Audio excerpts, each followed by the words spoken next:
All right, so good evening, and this is the lecture to deal with IAS 23, that is borrowing cost.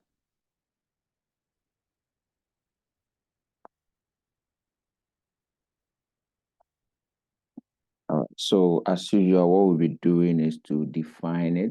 So we'll be looking at definition, and with that, we will look at some examples in it.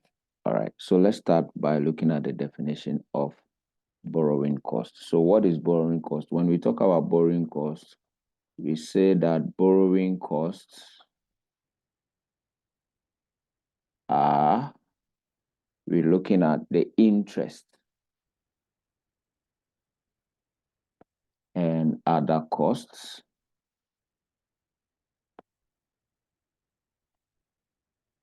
All right, other costs that an entity incurs in connection with borrowing of funds to acquire or construct or produce a qualifying asset. So we are looking at costs that an entity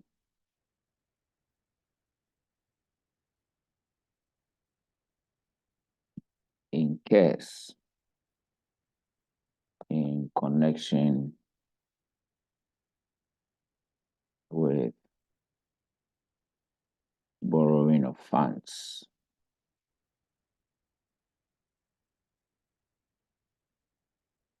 All right, and the borrowing of funds, the purpose for it is to acquire or construct or produce. And the key word is a qualifying asset. So it means that if you are going to incur some interest, the interest must be linked to the fact that it is about the funds that you are going to borrow.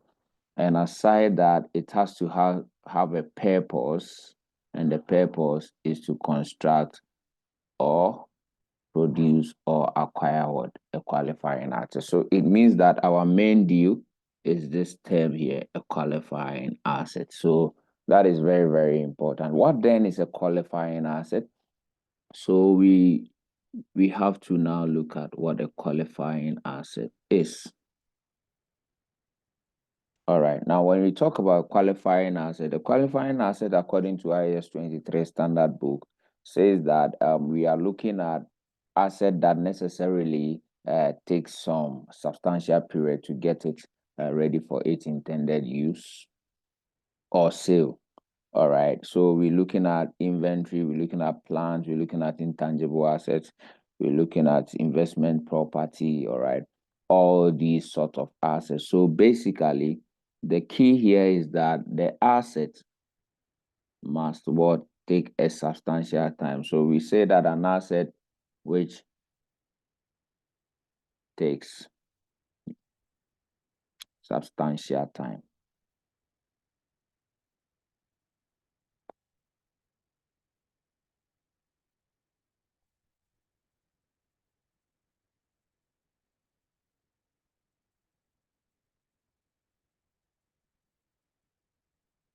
Substantial period of time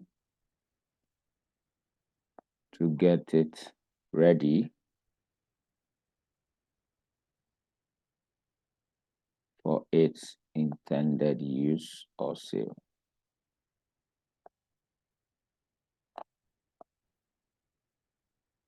All right. And basically, we said that if you want examples of such assets, you can look at your investment property, you can look at your bearer plants, you can look at your IA, intangible assets, you can look at plants, PPE, all right, even in inventory. All right. So basically, that is that. Now, that is one key thing we realize in this definition. Another key thing we realize is about this interest and the other costs interest and the other costs, because the focus is not really on the money that you borrowed, because if you borrowed money, then it is a cash transaction and a liability transaction. So that is how it's going to be. But the cost you incurred in borrowing the fund. If you remember the lecture in PP, you realize that borrowing costs surfaced as one of the direct costs, because if I don't borrow the money, I can't have the asset. And so therefore, it is a direct cost to having the asset. That is basically what it is. So if I go to the bank to borrow money to construct a building, then it means that the interest I have to pay on the borrowed funds to do the construction of the building must as well be part of the cost of the building, because it is a direct cost, any other cost incurred in bringing the asset into its useful state. All right, so basically that is that. So another key interesting thing we need to understand is that bit of the definition, that is interest and other costs. And other costs. All right.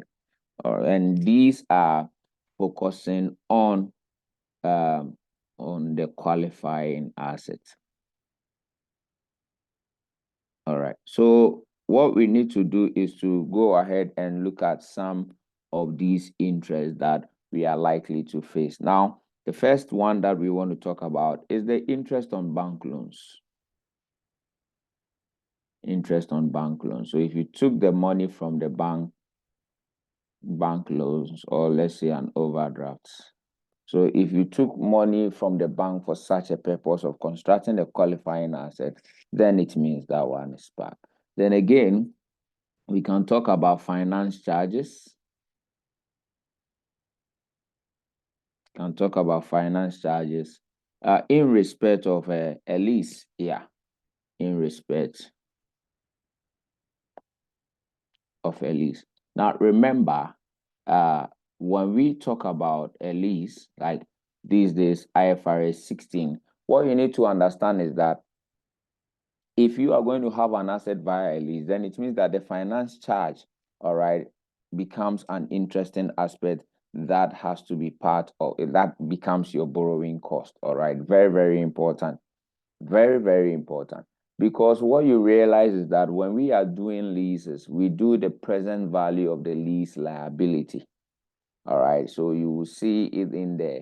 All right, it's and all these present value of the lease liability, later on you will see that it becomes part of the first element of having the asset. So the present value of the lease liabilities, i.e., we've used the discount factor financing element in there to do the PV. You realize that it becomes the first line item, all right, of the lease asset, the right of use asset. So finance charges in respect of a lease, just like when you go to bank to borrow the money to construct, in the lease system, the asset is already there, you are leasing. So the interest in terms of the lease system becomes the finance charges, all right, that you are using. Okay, so basically that is that. You realize that all those finance charges become part of your liabilities. And again, the present value of those liabilities are the first line of your asset. All right, so when we get to IFRS 16, you really appreciate what I'm trying to describe. All right, then the third thing that we need to talk about is, what if the money that I borrowed was outside the country of residence? So we have exchange differences that can also occur. So all exchange differences, especially the exchange losses, all right, the exchange losses from foreign borrowing, because it form part of the other cost, all right, from foreign borrowing. But it is not just the loss, it is the loss to the extent, and that is the key part of it, to the extent that they are regarded, to the extent that they are regarded as an adjustment to interest cost. What does that mean? Let's say the interest to the loan is 6%. But because there may arise a foreign exchange loss, what will happen is that it is going to affect this thing, all right, to, let's say, let it go like 6.5%. So you see that because of the future loss likely to be incurred, the rate for the interest has increased. So therefore, what happens is that what you will be doing in this case is that you will be applying this, all right? You will be applying this. If you're applying this, then it ought to be that amount of kind of the loss has to be off. You won't bring it in because you have affected it inside the interest here. Let's say the loss was 5,000. And the money that I borrowed was let's say 20,000. And there is an exchange loss of this amount. Now, without the exchange loss, this is my rate. But with the exchange loss, this is the rate.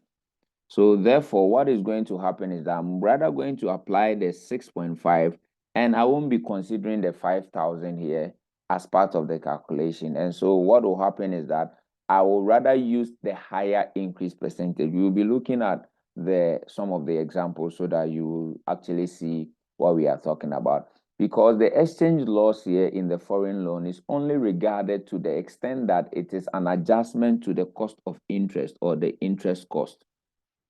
All right, adjustment to the interest cost. All right, so that is basically it. We will look at some example and you will well appreciate these things. Now we talk of another one is amortization of any ancillary costs for borrowing.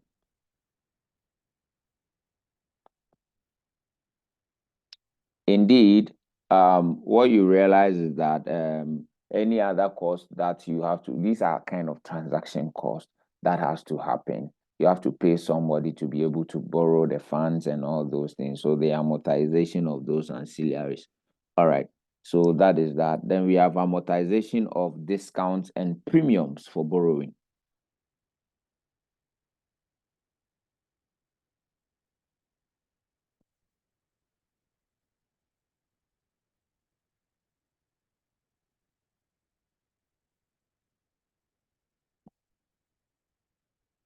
Right. So these are some of the example of borrowing costs.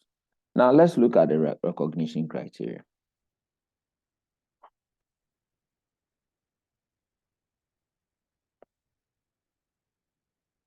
Now, to be able to calculate or capitalize a borrowing cost, the key thing is that that borrowing must be applied on a qualifying asset. So the funds borrowed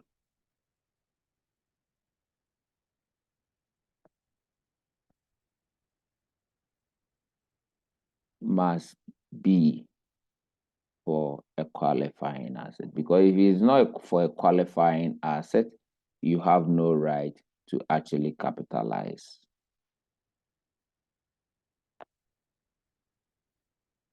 All right, so that is very, very important. Now, if you are capitalizing it, don't forget it is what? It is treated as what? Part of the cost of the asset.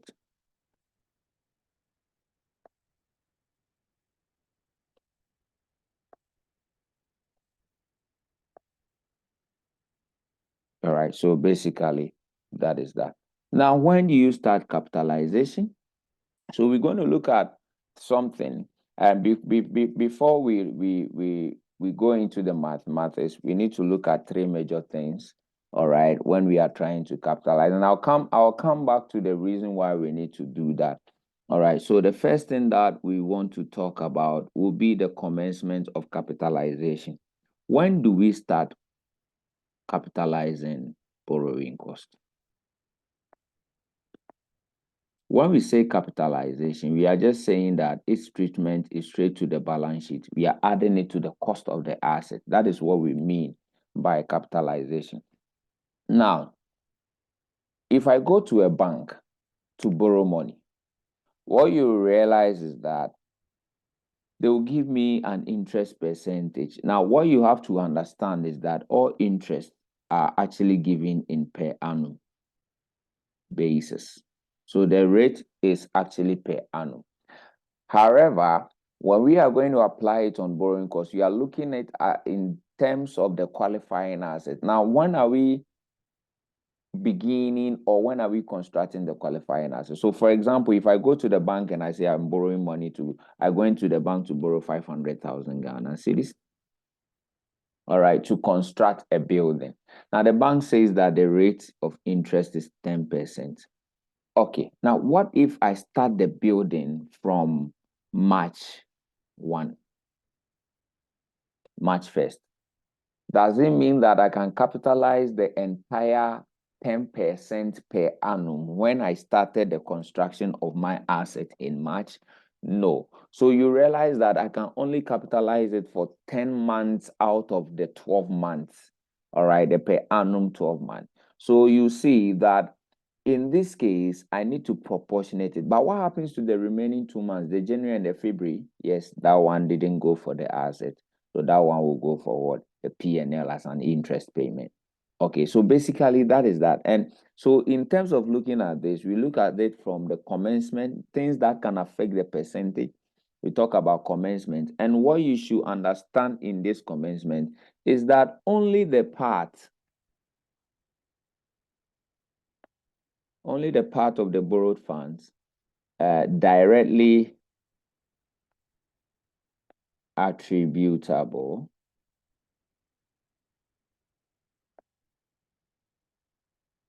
to the acquisition or the construction of the qualifying asset is capitalized.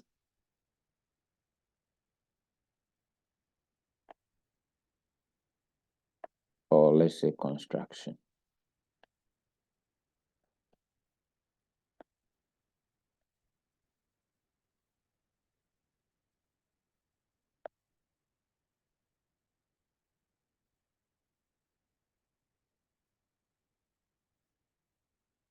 So that tells us that the part that is not capitalized goes to the P&L. Okay, so please take note of that.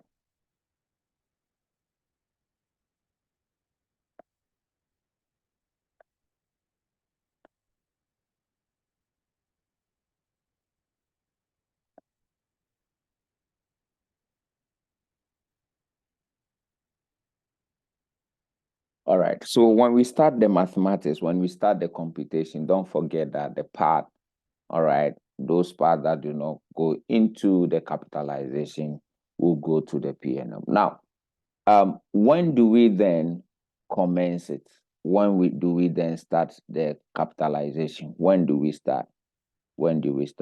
Now, we start, the standard says that, so as we go into the commencement, the standard actually says that you can actually capitalize it. You capitalize it whilst the construction is in progress. All right. It starts from when the construction is in progress. So that is the general outlook. Now, when is the construction in progress?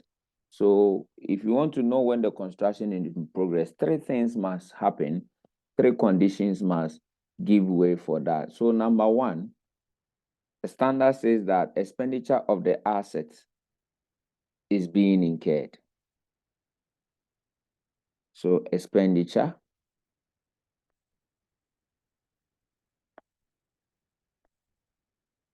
for the assets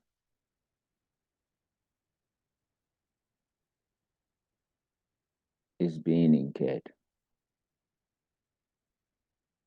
All right. Now, what does this mean? Now, the standard interpretation of being incurred is that the company has started spending the money. So that is the interpretation of it. So the company has started spending. All right. Not fully, but they've started spending. All right. Okay. So not when full payment has made, but when they start spending. So here you realize that the key thing is that there is a spending, all right, not full payment. All right, but they've started incurring it. All right, so they've started making the payment. Okay, so that is the standard interpretation of that. Then number two, what the standard says is that borrowing costs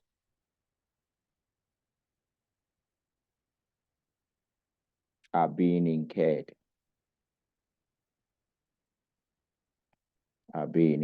Now, here too, you need to be careful because the standard interpretation of being incurred is trying to talk about when they actually take the loan.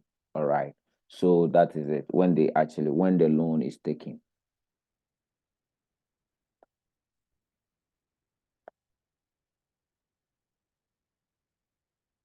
When the fund is taken.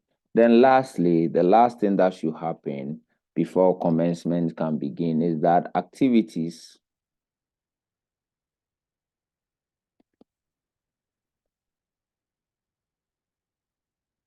necessary to prepare the assets for its intended use or sale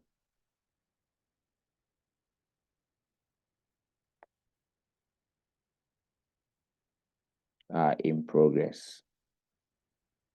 So the standard never said I've finished, but they are all in progress. So basically that is that. Now the key bit is that these three things must happen before you can capitalize. If all of them has not happened, you cannot capitalize.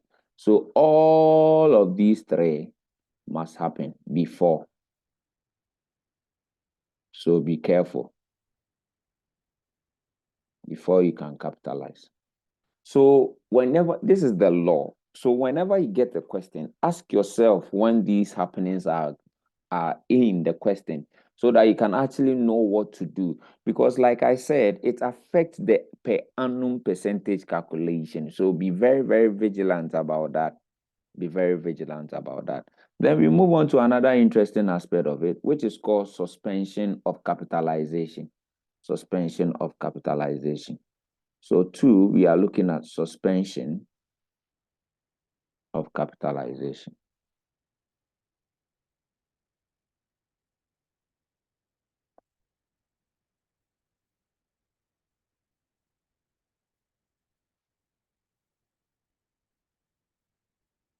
Now, what do we mean by suspension of capitalization?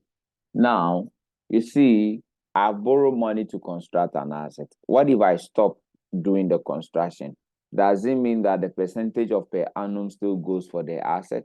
Because when you realize what we said while the thing is what is in progress. So it means if there is a stoppage of it, then it means that we also need to suspend the borrowing cost. So whenever there is a stoppage of the activity or the construction, we also need to stop the borrowing cost. But you see, the trick here is that sometimes the stoppage is actually part of the construction process. I always cite this example that when you are building a house, what they normally do is that after the foundation has been done, they fill it up with sand. I mean, for per my Ghanaian experience, they are filled with sand. When you realize that they leave it a while for the rain to actually, if you don't have an irrigation at your side, they leave it for the rain to actually come so that the sand they filled on the foundation can actually sink in. All right. So when that happens, you realize that that stoppage is actually part of the construction process. But there are other stoppages that are not part of the construction process. So if it is not part of the construction process, then what you have to do is to suspend the borrowing cost. So I have developed this thing to help you deal with it. So I said that I say when the stop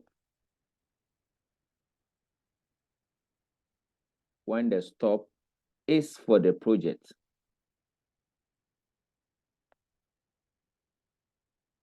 i.e., the project needs it, you don't suspend borrowing costs. You don't suspend borrowing costs.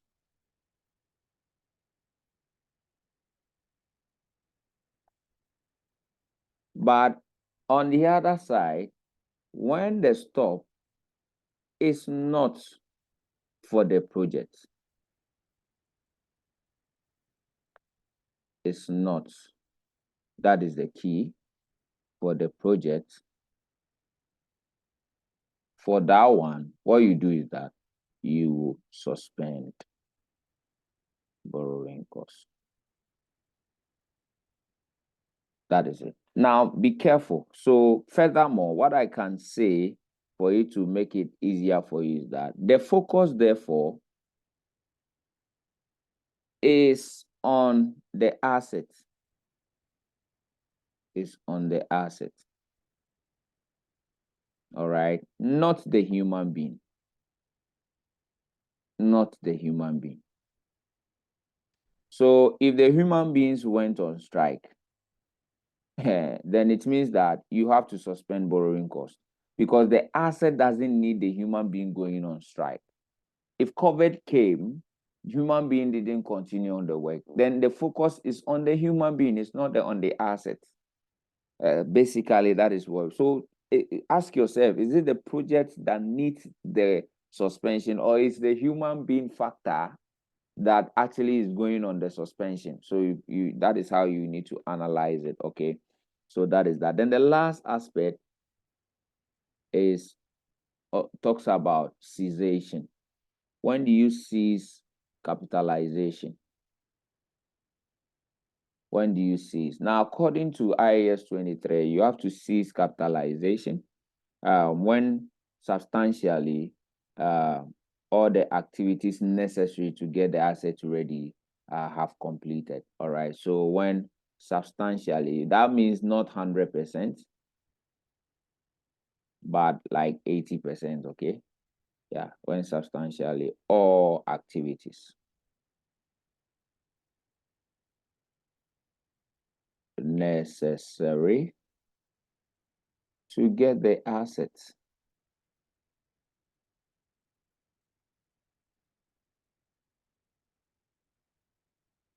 ready for use or sale are completed.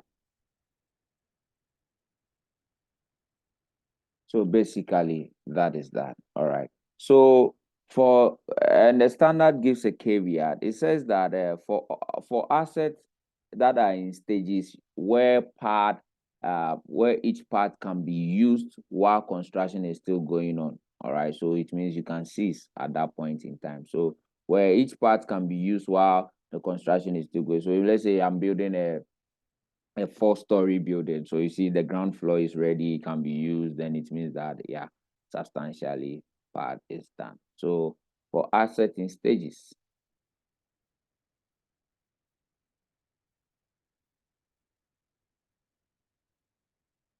capitalization ceases where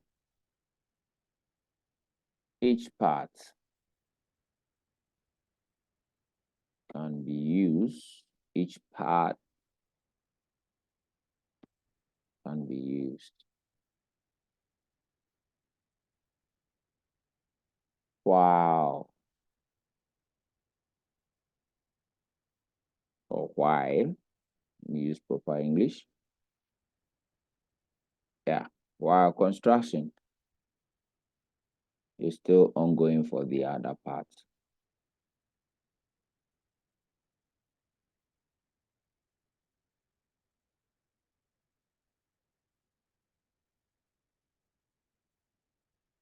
All right. So basically, that is that. All right. So that's it. Now you realize, like I said, these three things affect the percentage, the per annum percentage.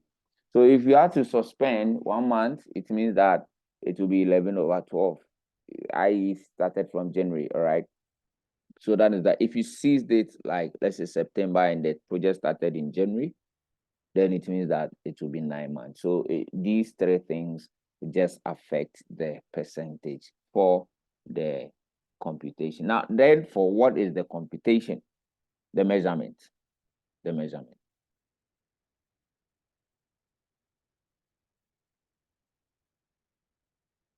All right. So what I'm going to do is the measurements, you will need the capitalization rate. All right. So you need the capitalization rate. So because the capitalization rate is the percentage, all right, the rate. So we will need a capitalization rate. And so what I'm going to do is that we have two forms of borrowing. Let's talk about specific borrowing. These are specific borrowing is just the money you borrow specifically for the project, all right, of a qualifying asset. So you realize that you have the interest percentage. Let me change my ink. So you have the interest percentage or the interest rate. So this is it. All right, multiplying the borrowed money. So the borrowed funds or the loan amount, whichever way you call it. All right. So that is what you need. So this, the interest rate multiplying the borrowed fund. Now you have to be careful. The borrowed fund, the percentage we are talking about here is a per annum percentage, like I've been saying. And so therefore it is affected by the timing of commencement.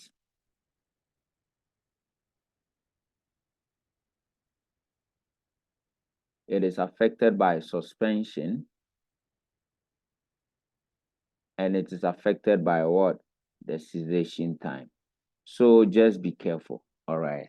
Just read the question very well. Now, if we are done with this, what you do is that if they also invested the money, okay, if they invested the money whilst waiting for other aspects of the project to go through, they will also earn something. So you will less the income earned, any income that the entity have earned from temporarily investing the borrowed funds, any part of the borrowed funds, all right, on temporary investments of borrowed funds.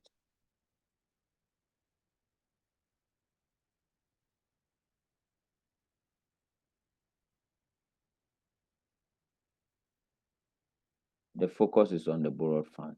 So not any other investment, but if you also invest part of the borrowed funds temporarily, then the income that you also earn from that will be deducted from the borrowing cost calculation here.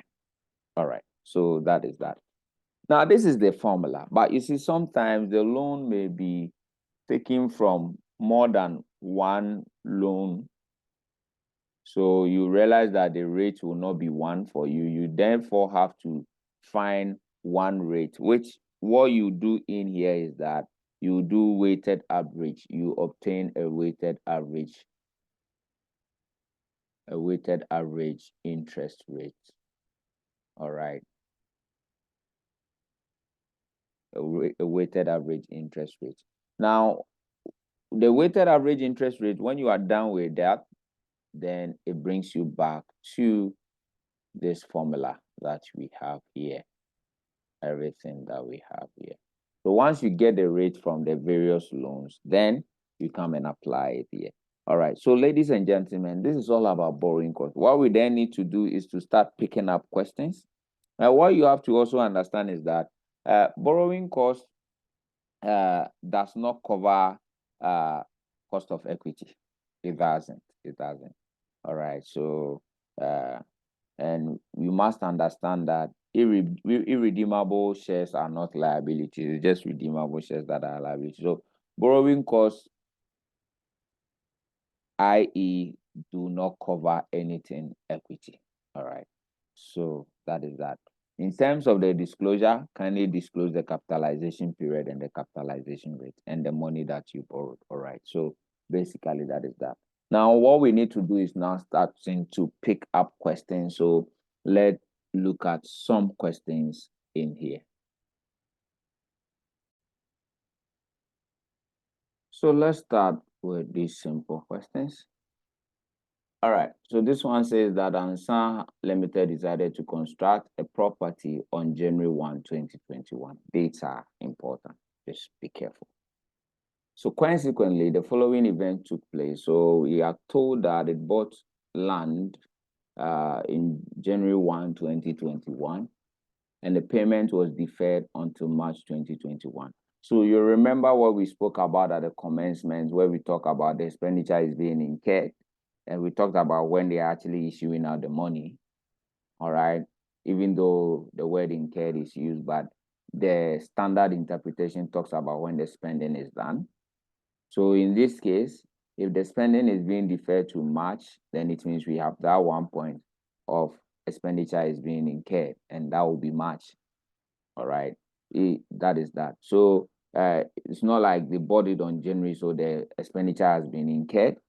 In as much as the word is used, the interpretation gives it from when payment is done. All right, because why do we need to say that? We need to say that because you see, when this thing is bought, it might be on credit. You say an expenditure has been incurred, but what you do realize in there is that the money has not been borrowed. So there is no money borrowed, and the person has to borrow money to pay. And so if in that is the case, then it means that the borrowing must come also. So therefore, the focusing date won't be January 1, 2021. The focusing date will be what? The March 2021. Yeah, so that is why the standard interpretation actually defers it to when the money is being released, because the day the money is being borrowed is different from the day the incurrence of the asset is. So the person can only pay when the borrowing of funds has happened.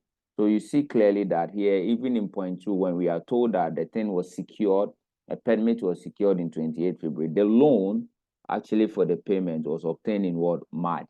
So you see, you cannot use this January 1 as the analysis, but you have to go to the first March in this case, because that is when the money has been borrowed. So now we know that expenditure is incurred on these dates. Then what else has happened? Activity necessary to bring the asset into its useful state. They've started it here. All right. Then you see that the loan too has been taken. So you see clearly that is it.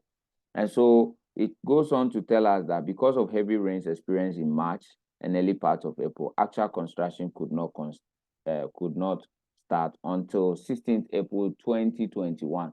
Now, our requirement is to show when capitalization should commence. So what do we need to commence capitalization? Borrowing cost is what? Expenditure is incurred. Borrowing cost is incurred. So expenditure is incurred is 1st March.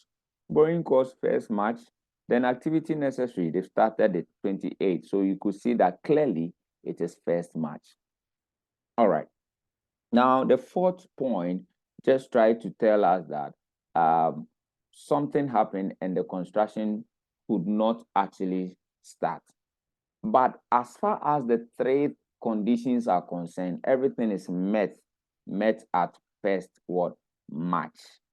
But because of heavy rain, now ask yourself, is the rain for the asset or the rain is for the people who cannot work under the rain?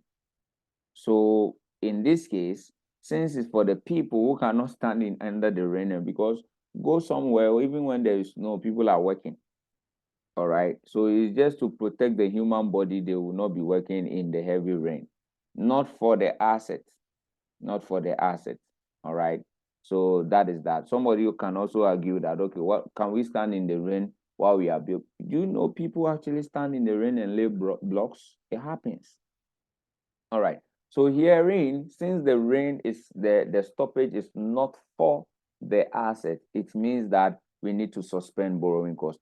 But the thing is that we've not actually really gone into the actual construction until 16th of March. So all the conditions are met on 1st March. So, but herein there is a suspension on toward 16th of March. So our answer to this question is that the commencement of borrowing cost is 1st March 2021. However, there is a suspension onto 16th April 2021. All right, so basically that is that. Then we look at our question 2. We have our commencing construction of item of PPE on 1st March 2020 and funded it with a 10 million loan. So Okay, so what do we see here? The fund has been done. Construction is in progress. Yes, definitely they may pay. All right. So, and the question says the rate of interest is 5%. Due to strike, no construction took place on 1st November, 1st October, and 1st November. So that is the time. And it said that calculate the interest to be capitalized as part of the non-current asset. So this one is very simple, easy peasy. You remember the formula? We have our rate, which is 5%. Applied on the borrowed fund. How much is it? 10 million. But hold on. This is per annum. We are told that it commenced on 1st March. So if their financial year ends 31st December, 1st March to December is like 10 months. However, there was a strike here between these dates, 1st October to 1st of November. That is also what? A month. So it means that our rate will be affected by 9/12. All right. And that calculator gives me 0.05 multiplying 10 million multiplied by 9/12. And that gives me 375,000 cedis. So therefore, this part is for my capitalization. I'll add it to the cost of the asset. However, what happens to the 3 months that we didn't include? That one will go to P&L. Don't forget that. But our requirement was to stay in the part that we will add to the non-current asset. But remember, if you are doing a proper financial statement, remember the 3/12 aspect of it is going to the P&L. All right. So that is that. Now let's go to another question. All right. So this question 3 is actually giving us a picture of where we have more than a loan. That is the general borrowing. So we are told that Thompson has the following during 2020. We have 4% and the 4% for 25 million. And we also have the 3% for 14 million. So Thompson commenced the construction on 1st January, okay, which is used these loans, the existing one. 1 million of the expenditure was used on 1st January. So you see when the expenditure is done. Then 15 million in July. So what is going to happen? First of all, we need to find one rate. We can't use the two rates. We need to find one rate. Don't forget that. All right, we need to find one rate. So how do we do the weighted average? Is very simple. So the weighted average, what we need to do, we take the 4%, we multiply it by the 25 million all over the total for this, the 2 is 65 million, plus the 3% multiplied by 40 million all over 65 million. So that is how you do the weighted average. Now, when you are doing the weighted average, your focus is for one rate. All right, you are looking for one rate. So let's punch it and see what we will get. So we have 0.04 plus multiplying 25 over 65. And that aspect of it gives me 0.015. All right, so 3 decimal places I've done. So then again, we come to 0.03 multiplying 40 over 65. Now that one too gives me 0.018. So together, what I will be having is 0.33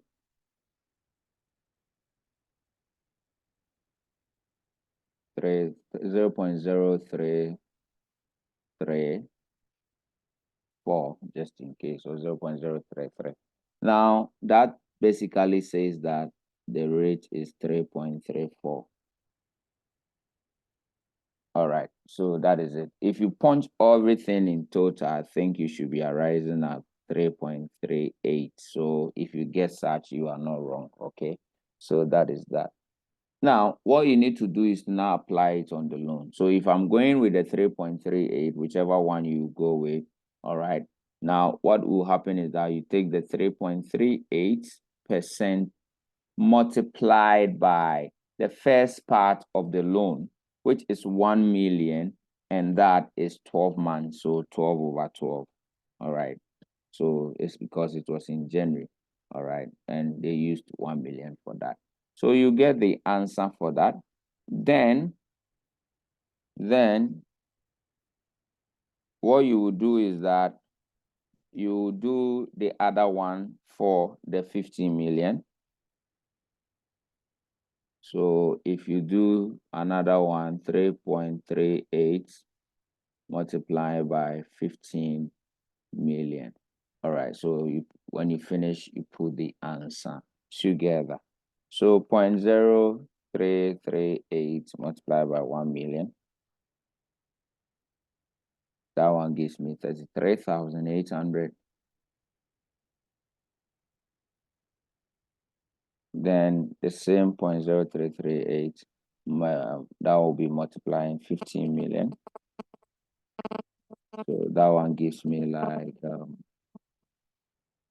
507,000. So if I add it to the 33, so 33,800 plus the 507,000. All right, that gives me like 540. Oh, you see, I also forgot that this one is in July, and so therefore this money has to be divided by. All right, so you see how tricky this thing can be. So be careful. You too, be careful. All right, so what I had to do is to do 0.0338 multiplying 15 million multiplied by 6 over 12. So basically that is that. And that is giving me now around something like 253,500. So that is it. So you add it up, then you get your final answer. And what I'm having here is giving me something like 287, right? So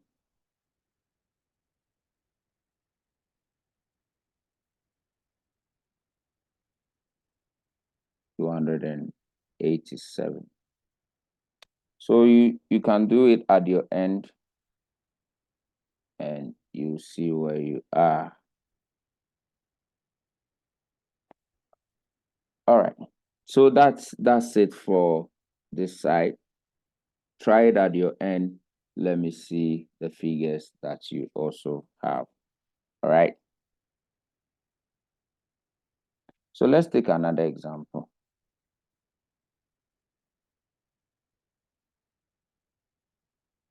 Now, in another example, it will be our question. Okay, we've done 3. So let's go to question 4.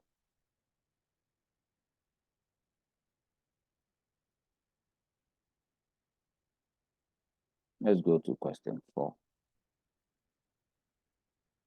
Now, in question 4, what do we see? What we see in question 4 is that we have on January 1, Tomsco began the construction of a supermarket, and it has 40 years useful life. We are also told that it purchased the site for 25 million. The construction of the building was 9 million, and fixtures and fittings was 6 million. The construction for the supermarket was completed on 30th September 2015. So you see where cessation is, and was brought into use in what? January 2016. Now, Tomsco borrowed 40 million. So let's see, 25 plus 6 plus 9, that is actually 40 million. So they borrowed for that. And in order to complete the project, so they borrowed it on 1st January 2015. Now, the loan had a percentage of 10%, and it was repaid in the next year. So we said that we should calculate the amount to be included in PP. All right, so this is the amount to be included in PP. So we are told that there is a site purchase. So the site was purchased at 25 million.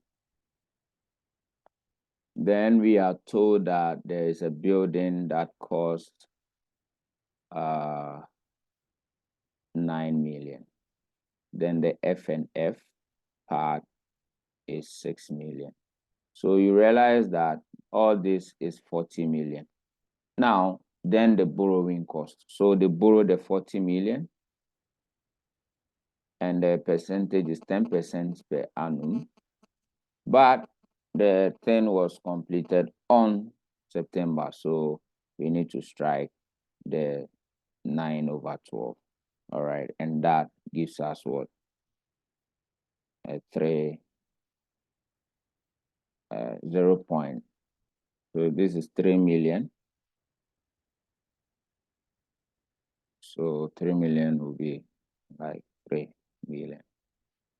So therefore, the total to be capitalized is 43 million. So as easy as that, that is how it goes.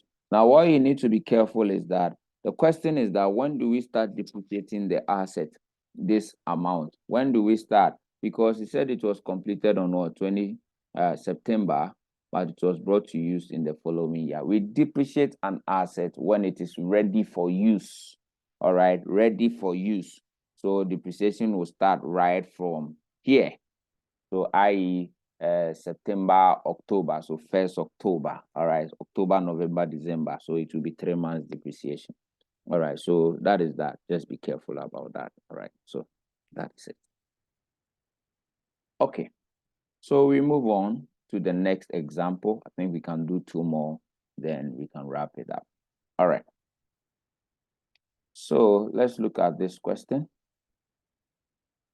During the year September, Sahara built a mining facility to take advantage of a new law onshore gas construction. The construction of the facility cost 10 million.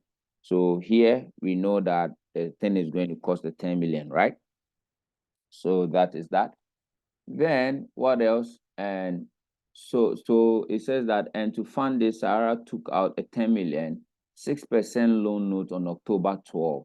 All right, you have to be very, very careful, because if this ends in September 2013, then it means this is the beginning of the year 2013. Be careful.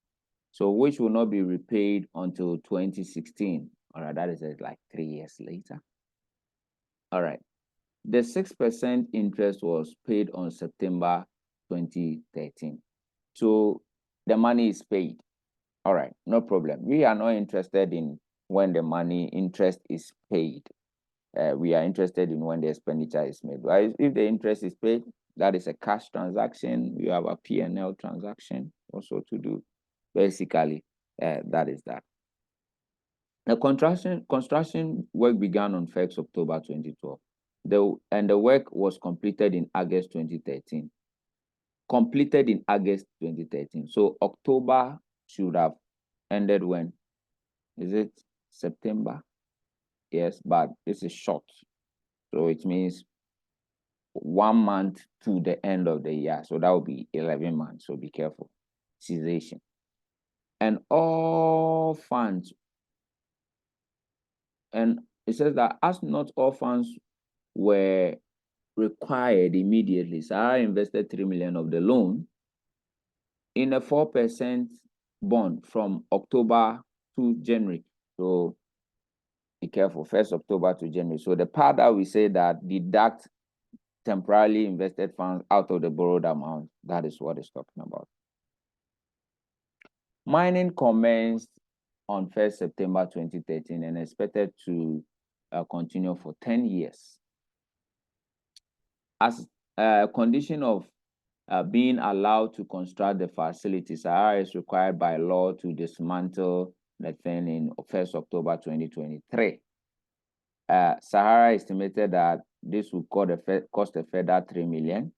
All right, so that is what PV or future dismantling cost. So as the equipment is extremely special, Sahara invested a significant resources in recruiting, training employees, and training employees. There, Sarah spent 600,000 on this process. So that is another expense. I mean, PPE. Believing it is worthwhile as it anticipates that most employees remain on the project for the entire 10 years. It doesn't matter. It's an anticipation. And so therefore, we can't capitalize employees. Sarah has a cost of capital of 6%. All right. So what do we need to do? We need to calculate borrowing cost. So let's look at borrowing cost, because he said we should show the extract of the treatment of all these things as at this date. So borrowing cost, let's see how we deal with our borrowing cost. Now, first of all, what we need to understand is that commencement of capitalization.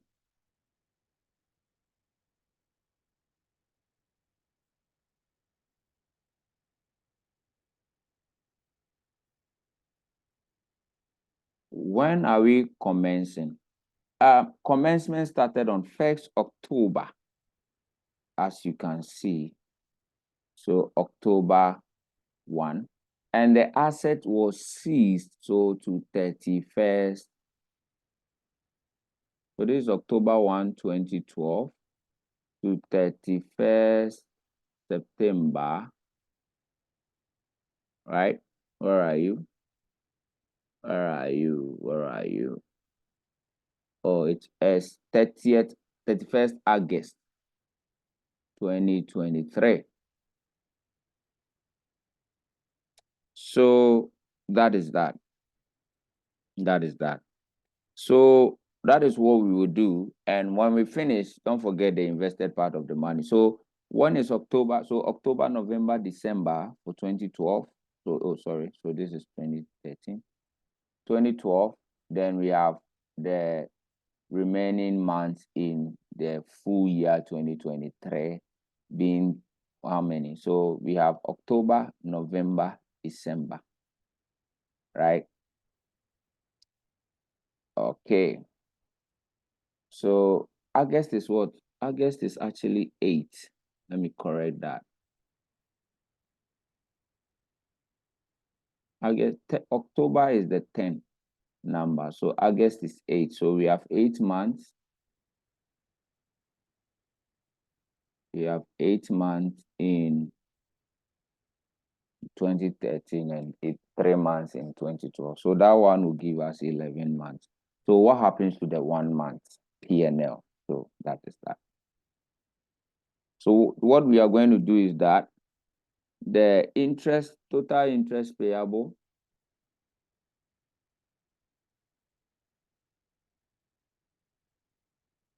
total interest that they have to pay is actually given by the rate at which they borrow the money, 6%, multiplied by the 10 million that they have borrowed. All right, so take note of that. But don't forget, we are doing borrowing cost to capitalize, so it will be 11 over 12. All right, and that will give me 550,000. And there is the 6%. So this one is looking at what we will be capitalizing. All right.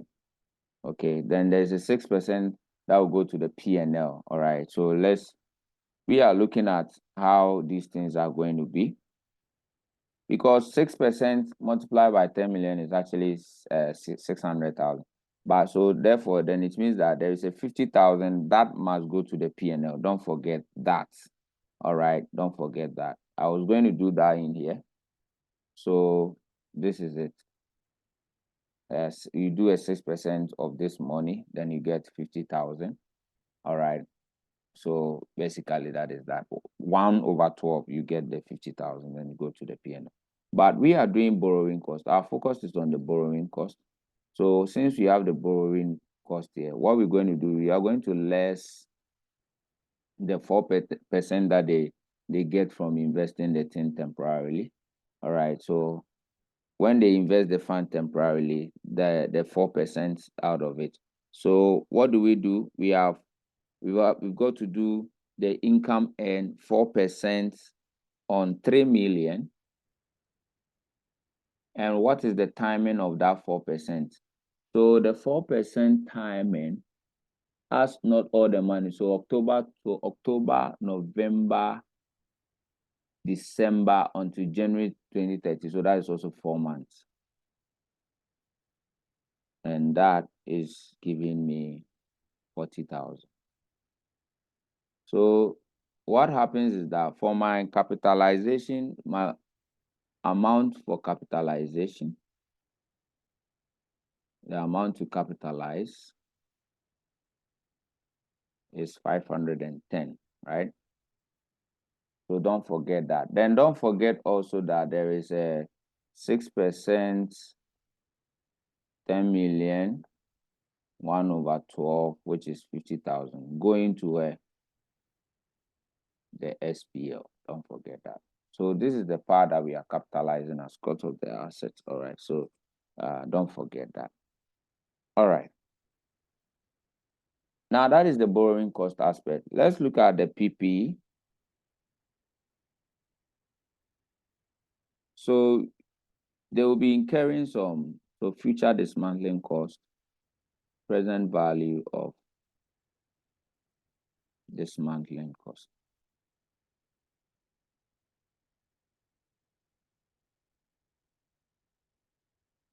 Now, with the present value of the dismantling cost, we all know that the money that they are talking about that will be spent in future is also 3 million. So we see that here. But we need to PV it. You know what we do? The money multiplied by 1 plus 1 over. So we have the future amount multiplied by the discount factor 1 plus 1 over 1 plus r raised to the power t or n. I like using t because t represents time. You can use anyone. All right.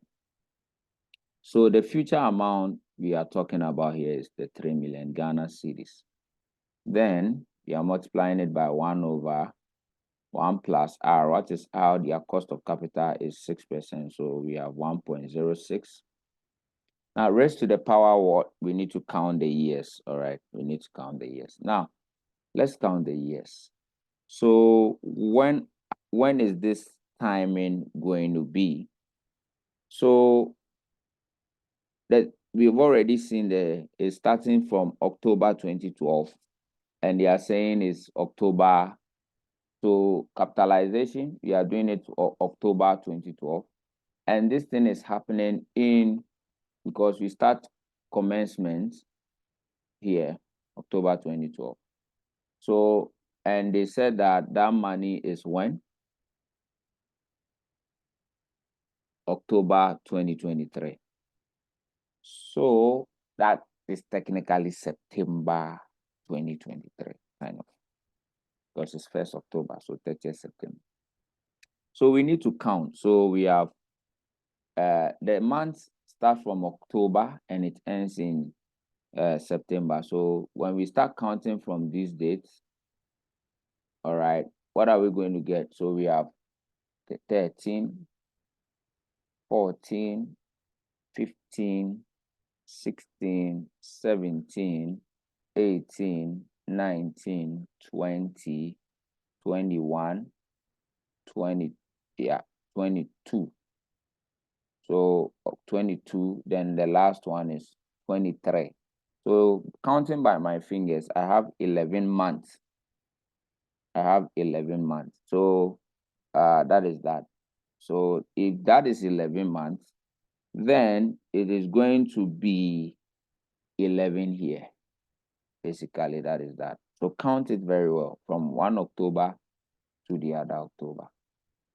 All right. Count it very well. Okay. So with the 11 months, we calculate this thing, and what I have here is interesting. So I have 1.06 raised to the power 11, 1 over that, multiplying everything by 3 million. That gives me 1,580,362.58. So basically that is what it gives me, 0.58. All right. So with this, we know that that is the present value of the future dismantling cost. All right, so that becomes part of the cost of the asset. All right, so if I want to round it, then I'll make the side 3. All right, so it means I have all these things. But as you know, anytime there is a present value in reporting, there is a corresponding word unwinding. So what I need to do is to do the unwinding aspect of this. All right, and that will be a finance cost. All right, so basically that is that. So I'll unwind.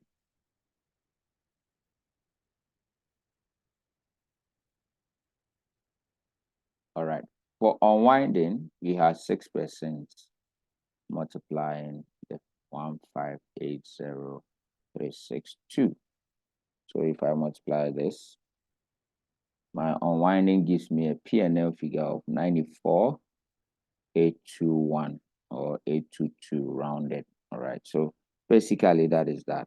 Okay, so now how do we fix all these things into our extract? So we do know that in the PPE, our cost is what? So the PPE, we had the construction cost.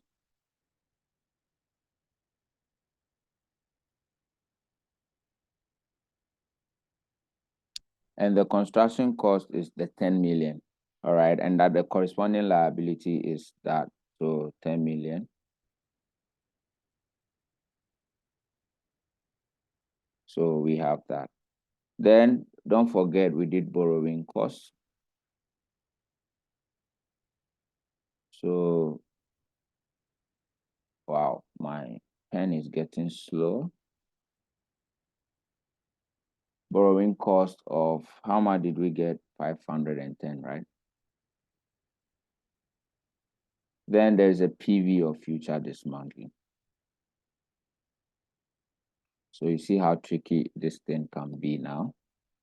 So the PV of future dismantling, the value that we have in here is 158,0,363. Let's round it up.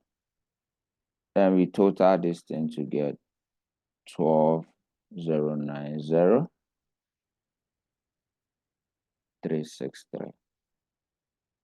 So that is the cost. Now, if we are to depreciate this thing, what is the useful life of the asset herein? So we need to find out the useful life of the asset, and that is still in the question. So it says that mining commenced here because the asset will be ready by then, and this is where it commenced. So it has a 10 years useful life. So it tells you that in our P&L, for example, so what is going to happen is that we have depreciation. So the depreciation is going to be when? For 2020, because we are doing this thing in 2013. The depreciation therefore will be 12,090,363 all over 10 years.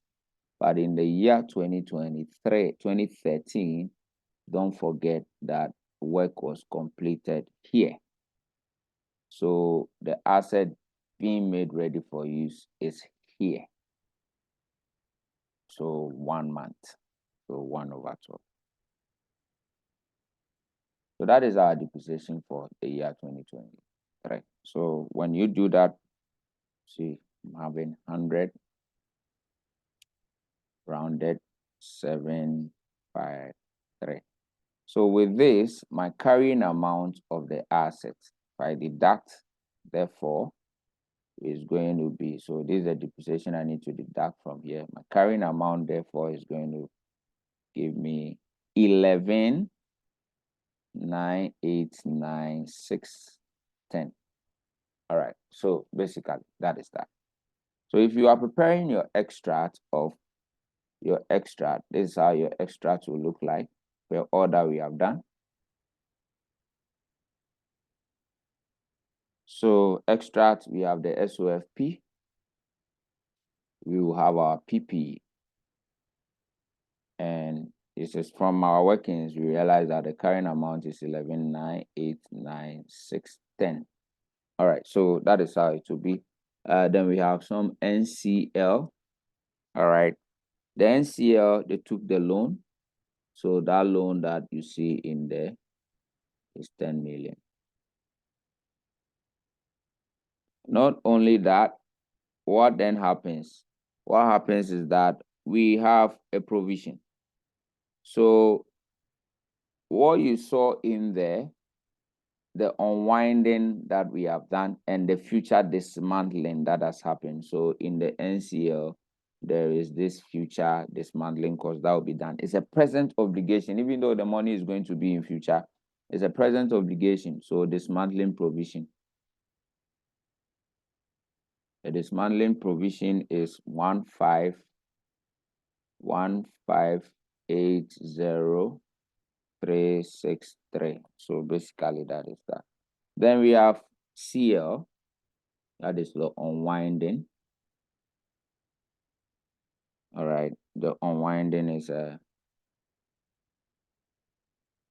94,822. So that is the corresponding entry. So what you see in the P&L, therefore, will be the depreciation. We did that. Depreciation of how much? How much did we get for the depreciation? 100,753. Not only that, then the finance cost unwinding. So the finance cost, remember, we already had a 50,000 up there that will go to the P&L, the interest. You know, we call interest finance cost. We put them all together in finance cost. And the 94 that we've had. So the 94,822. All right. So that's the corresponding entry. And that will give me like 144,822. Then the staff that they employed. So that staff was how many? 600,000. So basically, that is that. All right.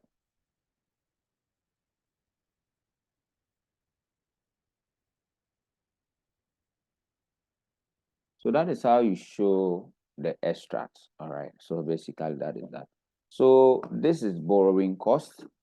What I can do is to solve one last question with you. Then I advise that you get this book. It will help you. There are so many examples in there that you can actually practice. All right, so let's solve the last question, the very last of it. Then we call it a day. So this one says that this is an ICA past question. We have Kumi in 2011 commencing a construction and the payments are as follows. So don't forget, expenditure is being get the payment date. 31st January, and all these are what we have. You can see it. Now, the first payment was on 1st January. The question said is funded by enterprise pool of debt. So pool of debt is what? The general, right? The general loan. Don't forget that. Pool of debt, general loan, which means we will need to do the weighted average. However, it says that the entity was succeeded in raising a medium-term loan of 800,000. All right. So it said that 31st March 2011 at a simple interest rate of this, calculated on payable monthly in arrears. These funds were specifically used for the construction. So the 800,000 is specifically used for the construction. So if that is the case, then we can go straight ahead and say borrowing cost.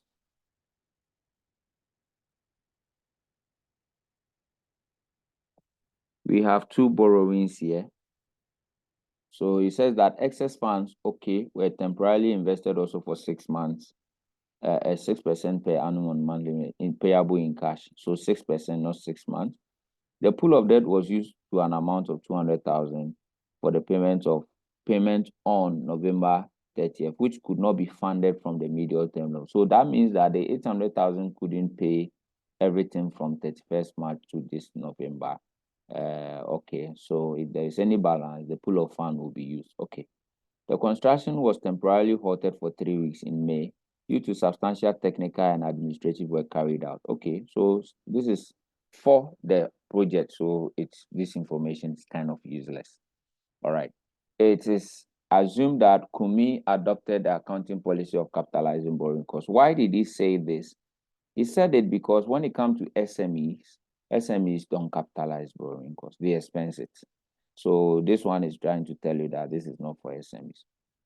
So if this is the specific loan, it means that this overdrafts and this 10% is the general. All right, so let's do the borrowing cost. All right. So the specific,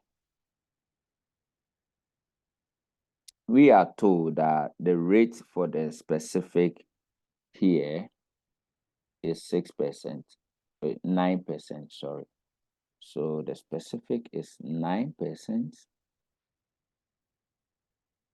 And they started the payment of that specific one in 31st March. All right.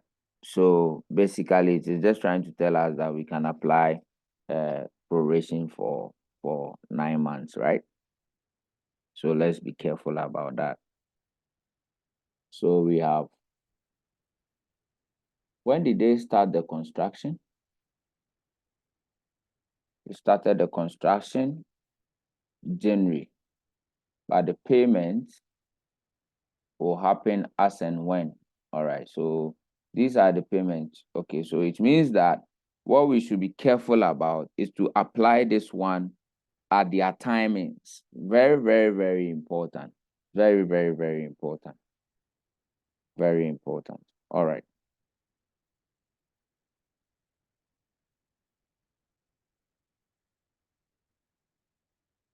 So let's go deeper and do these things because these are it monthly. It started, they secured the loan. All right. So that is that. So therefore, if we are doing the specific first, we need to be careful about the intermittent breaks that are in, because they said that they invest the money temporarily. So it means we need to be very, very careful about the timing, the temporariness of what the question has posed to us. All right, so now let's go ahead and do the computation.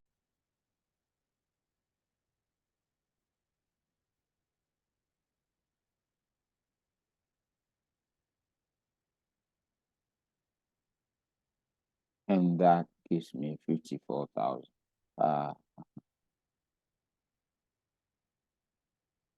So I have my 54,000.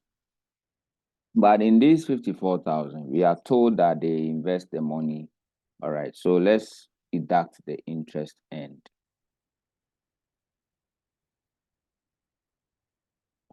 So the interest end, what we realize is that the first payment is 31st March. And for the first payment, what we see in there is that we will need to start deducting the monies.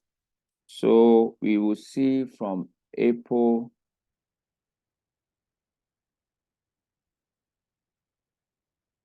So if you pay this one on 31st March, so it will be April 1, and that one will end in June 30th.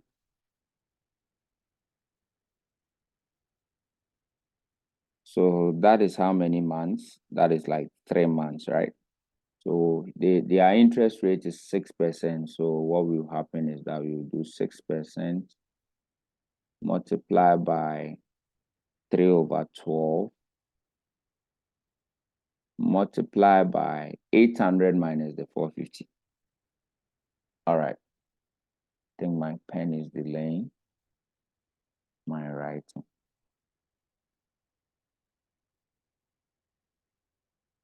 Then as we wait, when he pays that, The next time too, there is a timing in between there from July 1 to October, right?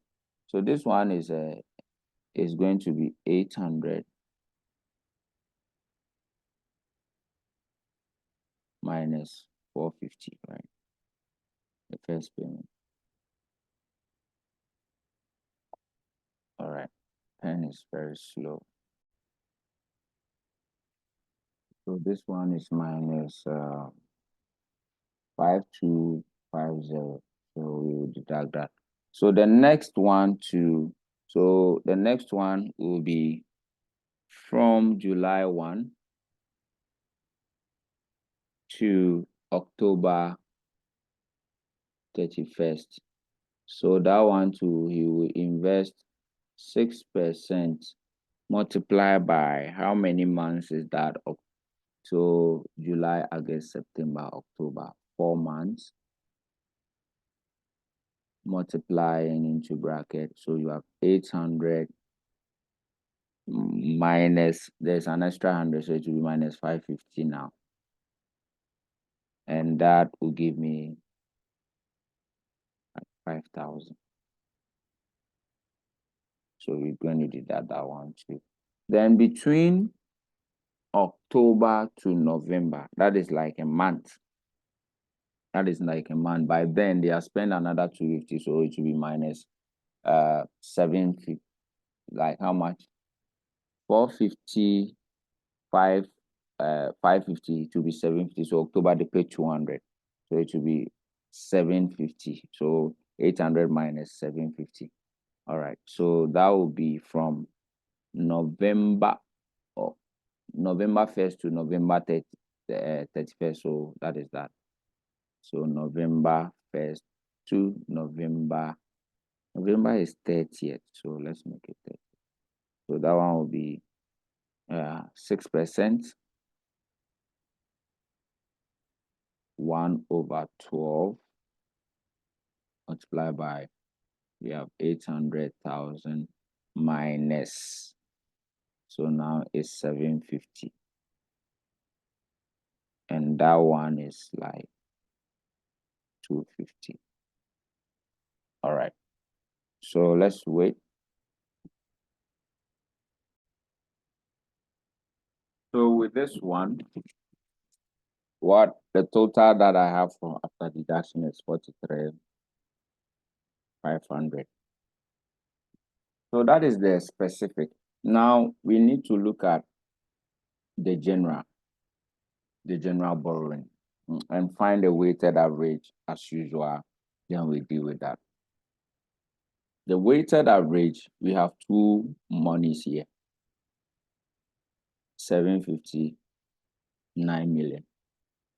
So what do? We come to the general.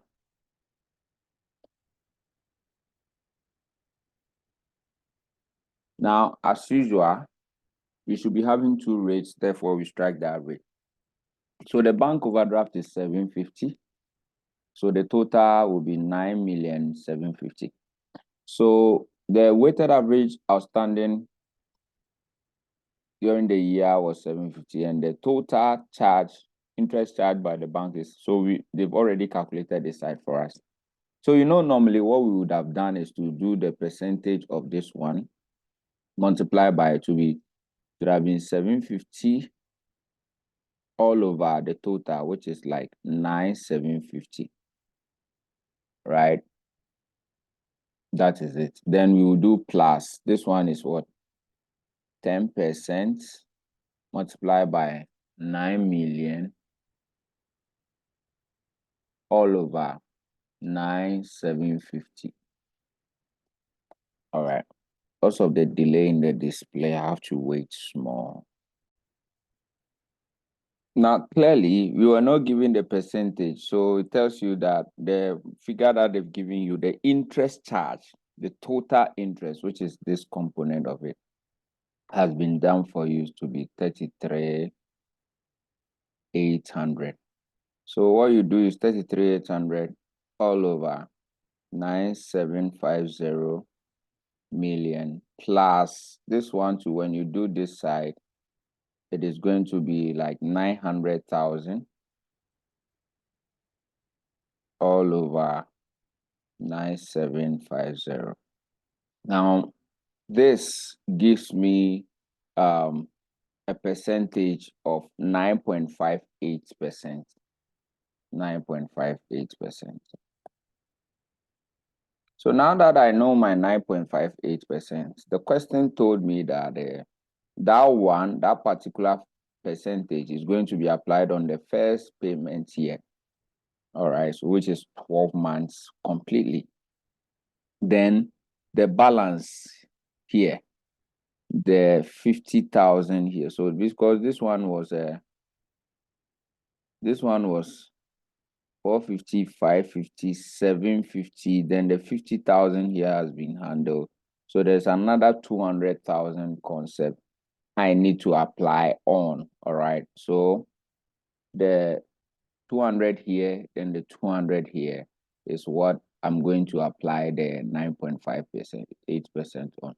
Now, remember, this one is from January, and where it is going to end will be November 30th. So basically that is that. So that one is like November 30th makes it 11 months, right? Then the remaining 200 aspects, that one is like 1 month. Okay, so basically that is that. And that ends everything for us.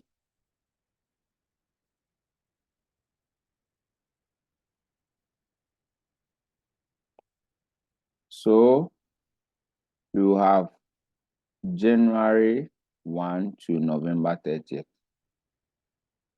That one will be 200,000 multiplied by 11 over 12 multiplied by 9.58. Then we will have the last one, which will be in November, right? So November, that one will be the November to December, right? Because if we check here, we are actually doing the capitalization. It's December. So the slowing display is also affecting this one. So let's wait small and do the computation and call it a day. All right, so this side gives 17,563. Then this side gives 200,000 multiplied by 1 over 12 multiplied by 1.58. That one also gives 1597. So it tells us that in total for this one too, we have 19,160. 19,160. Now, if we add the 19,160 to the 43,500, it gives us a total of 62,660. So both borrowing costs, the specific and the general, gives us a total of 62,667. So, ladies and gentlemen, this is how you go around and do your borrowing cost.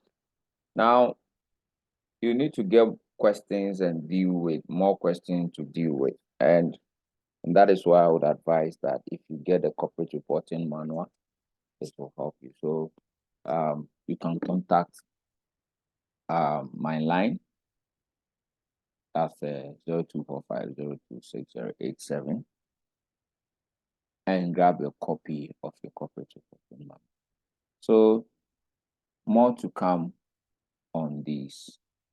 Have a blessed day. Bye-bye.